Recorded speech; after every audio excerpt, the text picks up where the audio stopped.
new mama, welcome back. It's Ellie. Thank you for tuning in. In today's video, I'm going to share with you a few tips for a drug-free childbirth. Now, these tips fall into two different categories. One being preparing for childbirth, and the other, you can use these tips during childbirth. Let's start with the first one, where you are preparing for childbirth. The biggest thing to remember with childbirth is that it is very much like a marathon. And people who run marathons don't just wake up one morning and go run the marathon. They train really well for these marathons over weeks and months of time. They eat really well, they drink tons of water, and they also really train their minds for the endurance that it takes to run a marathon. Now, obviously, you can't really practice childbirth, but there are a lot of things you can do to prepare your mind and your body for childbirth. So first, let's start with your body. Obvious one is kegels or kegels. These are a great exercise for anyone, but particularly if you're about to give childbirth. The other one is, pooping. It's really your only chance to practice pushing the way that you will during childbirth. So don't take those bowel movements for granted. The thing to focus on is control. Control of your breath and obviously control of your muscles. That's all I'm going to say about that. So there is an exercise you can do. I will link it down below, but it is basically like a circuit, a workout circuit.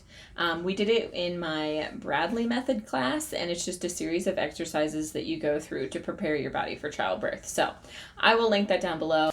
So in the same sense as preparing for a marathon, you also want to be eating well. So for pregnant women, you want to make sure that you're getting enough protein and obviously all the healthy fruits and vegetables you could possibly want.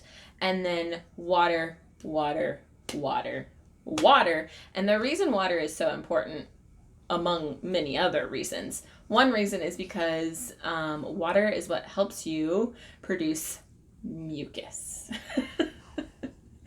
Why is that a funny word? I don't know. But if you think about how a baby is going to slide out of you, you're going to want to be hydrated. So, water. That is my own theory. That is not backed by any science, but I know that you should drink water. Okay, so what do a lot of marathoners probably think about when they're running a marathon? Do you think they probably think about the finish line and crossing the finish line at a really great time, better than their last time, all that good stuff? Yeah, they probably think about a really positive outcome as they're running. And this is exactly what writing your ideal birth story is. Now, if you haven't watched that video, go ahead and do so now. It's a great exercise that just lets you really envision your birth going ideally, going perfectly. And it just helps you get into a positive mindset and hope for the best, essentially. If you didn't see my last video, the Bradley method video, I talk about this, like picturing your happy place. You kind of want to prepare for this before childbirth, but then you can use it in childbirth. And so that is just having like a fond memory that you can really articulate and visualize, because it just takes your mind off of labor. Now, lastly, you can do meditation. And trust me, meditation is so impactful. Even just one session of meditation. Watch my video on meditations for childbirth, because I mention it in that video how just doing one meditation before you go into childbirth can have such a big impact. So all of those tips can be used in preparing for childbirth.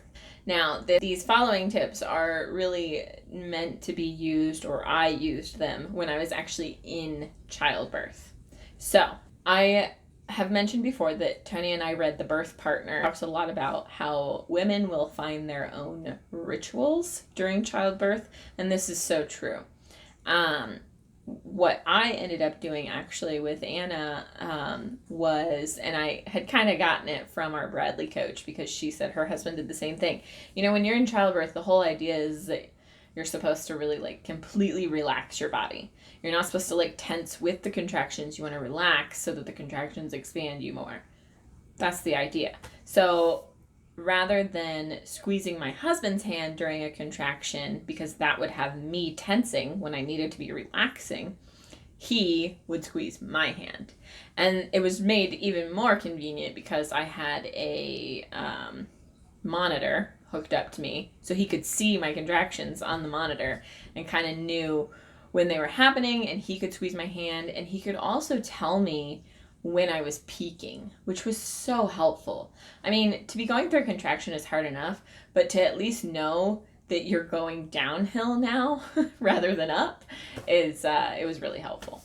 Now, as the contractions got more intense and closer together, I started to resort to some other techniques. The hand squeezing was very ritualistic. We did it for hours. But when it started to get really intense, there were two things that I did that were complete visualizations, and they helped me so much.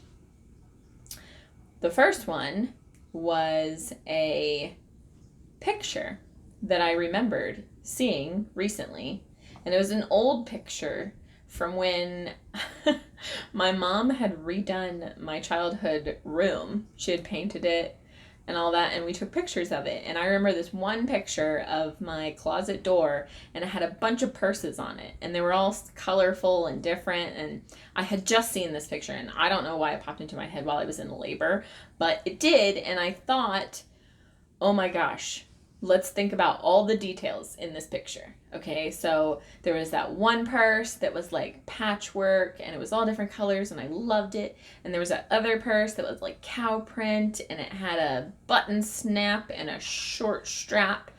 And like I just went over all those details in my mind, because it just helped me separate from the intensity of the contractions, and it just distracted me from what was going on. Now, along the same lines, another thing that I did, and this is going to sound so weird, but I basically just allowed my brain to go off into a daydream, a really vivid image. Anyways, so here's mine. Please don't judge me. I don't know why this is what my mind thought of, but I all of a sudden just decided that I was just going to think about whatever popped into my mind. Like a daydream. Like I just let it go. And I pictured a dragon, which kind of makes sense because I was in a really intense situation. So, and a dragon kind of symbolizes a really intense situation. So I'm picturing this dragon, and then it kind of turned into like, is it Puff the Magic Dragon that's kind of furry? I don't know. So I'm picturing this dragon, and then I realized, oh, this dragon he's my pet, and then he has a leash, and then his leash is like super pretty. It's like almost like embroidered or like woven, and it's like square like a cube. And I know, like, kind of weird that that's what I was thinking of, but all those little details are taking my mind away from how I'm having yet again another contraction. And the reason this is helpful is obviously the detaching, the shifting your focus to something other than the pain of a contraction, but also too, it's kind of helps with the idea of one contraction at a time. Because if you think about how you're having another contraction, if you get too stuck on every contraction, then you're just anticipating the next one, and you don't really want to do that. You want to take one contraction at a time. But that is what I did. I know it's strange, but it totally helped me. And my father-in-law told me later, after I told him this, that soldiers in combat are actually trained to visualize taking their guns apart and putting them back together to help them get through the stress of combat. So I thought that was pretty cool that my brain just decided to do that on its own, and I just wanted to share that with all of you in case that's something that can really help you. So find an old picture or talk to your partner about your happy place, and just come up with some cool things to kind of visualize and think about while you are attempting to have a drug-free childbirth. Now, remember that it is absolutely okay to not have a drug-free childbirth. So those are my tips for a drug-free childbirth. I hope this helps. If you have already had your baby, please pass this video along to one of your new mama friends or your soon-to-be mama friends, so that hopefully it can help them. If you have any questions, please leave them in the comments down below, and I will see you next week. Bye!